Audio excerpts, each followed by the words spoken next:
In this lesson, moving forward, I'm going to demonstrate how to create our database using PHPmyadmin. Okay, so before we use SQL, what we have done so far is configured our site, background, images, and if I scroll down, we have our featured products, and we also configured modals, right? So for example, if I click on the details for Levi's jeans, I'll be able to see the details here. Let's close this. Similarly, if I click on the football here, I'll be able to see the football. What I do notice is the image, for instance, is smaller for this particular football, whereas if I were to click on, let's say, the watch, the image is larger. So I want to make sure that all these images for my products stay the same, because you may have hundreds of different products, and it's very difficult to change each product by going to the respective PHP file. It's going to take you a lot of time. So we can use a certain class in CSS and create a class in CSS, and that's going to take all these images within each of my modals and then give them one size. So let me check quickly others also. The first, yep, the image is smaller. Same for my headband. So each of the image is different size. So before I demonstrate the creation of our database, let me quickly do a CSS class so that all these images are displayed correctly. So let's go to our code. Let me go to my main.css, and let's go down here and create a class called image details, and then use the curly braces to open them, specify a simple width here. I'm going to call it auto, and then give some margins, right? Margins, height, and so on. So the margin in this instance, I want to leave it to maybe 10 or let's say 15 pixels, and also have it auto the margin, okay?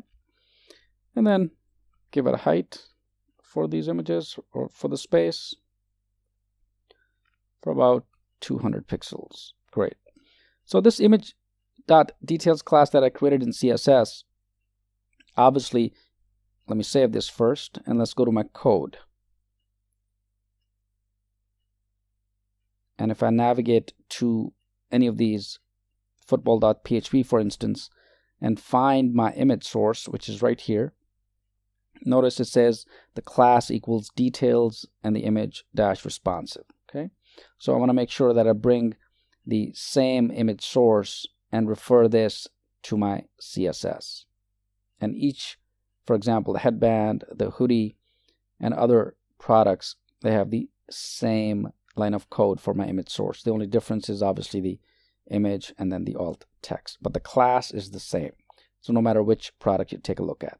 So therefore, we created a simple, in our main.css, image-details. So let me save this and refresh our site. This time, for example, when I click on the purse, it's nicely centered and the size is correct. Similarly, if I open up my watch, perfect, it's the same. Likewise, my shirt is the same. So therefore now it doesn't really matter if you just keep adding products, they're going to stick to the same size and shape. So you don't have to worry about changing the actual image structure. All right, great. Next, let me demonstrate how to create our database, right? So we have these products created on our e-commerce site. Next, we want to be able to create a database so that we can link eventually all these products to our database.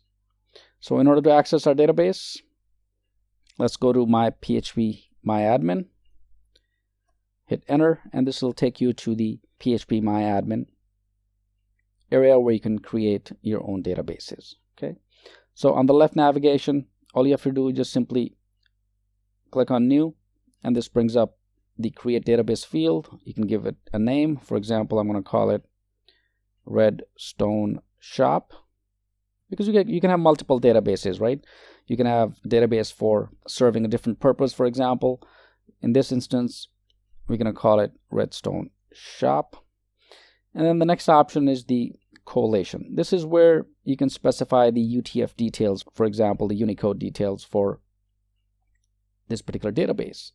And all of this is really just the way it sorts and filters the information. Okay, and these are important, especially if you have large number of products. If you have thousands and thousands of products, or if your database is huge, when users go to your site and access information from this database, the use of collation becomes important, because that's how SQL searches and filters and displays the information.